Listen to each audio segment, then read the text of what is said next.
A very big question that is in contemporary world, that whether the emergence of China as an economic giant will challenge the dominance and influence of United States of America in global systems. Before taking considering the answer, and it is very important to understand the nature of superpower. In general, we understand a superpower by its national capacity, its capacity to influence the external affairs of the other countries. A superpower must have the capacity to influence the outcome of other countries around the world. And United States of America has doing this since Second World War quite successfully. They demolish it is not pertinent here whether it was right or wrong. The United States of America has unilaterally destroyed Iraq without any reason, without any valid ground. That's the strength of a superpower.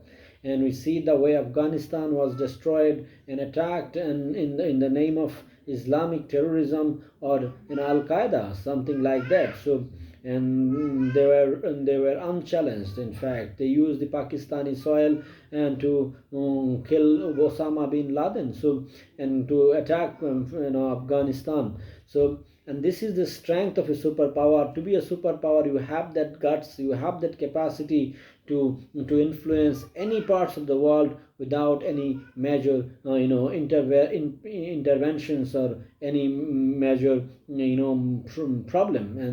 And that's why United States of America is called superpower. But the question is whether China has that much of global influence, global deterrence. And yes, China has the military capacity. They are building, they're investing thousands of dollar in their military capacity building. But still we cannot say that China has the capacity to attack any parts of the world without something like United States of America.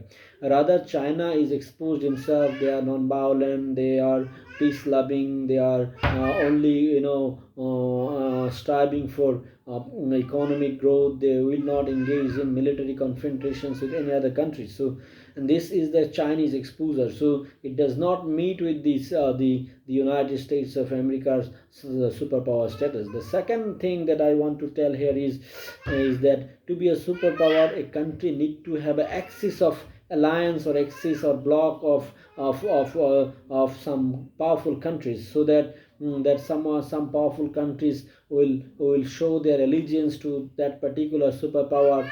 And but in case of United States of America, we see these the West, the Australia, Canada, France, Britain, European countries, in Japan, South Korea. These are the major powerful countries in the world, and they accepted the superpower status of United States of America. So United States of America is not alone. They have NATO, they have financial blocks, they have military blocks, they have a strong blocks to dominate the global proceedings and global happenings, and in terms of finance, in terms of economic affairs, in terms of navigation of seas, in terms of world trade and commerce, global decision makings. Everything is controlled by United States of America. And that's why they rightly, in fact, they are termed as a global superpower. But the moment we are talking about the influence of China or rise of China as a global superpower, China has to have that capacity to influence these the global outcomes in terms of military capacity, in terms of economic capacity, in terms of soft power, in terms of moral power or cultural values, like that. So China does not have that much of military capacity so far yet. The second point is, when we talk about economic strength, a superpower must have that best economic capacity and capability, and also technological advancements. But when it yes, China is recently investing a lot of in research innovations in terms of technology, medical science, and other aspects. But still, United States research firms, United States universities are far ahead of Chinese universities. United States, media is far stronger than Chinese media. So United States has better, they are far ahead of genuine, research and IT technology. They have the biotechnology best, they have the superior nanotechnology, IT infrastructure, and NASA airspace, research. So United, in terms of technology, United States of America is far ahead of China. So China is not matching with United States. Yes, you can argue that China is investing huge amount of dollar in terms of research, medicine, telecommunication, IT infrastructures. But in terms of genuine technology research, United States of America is far ahead of China.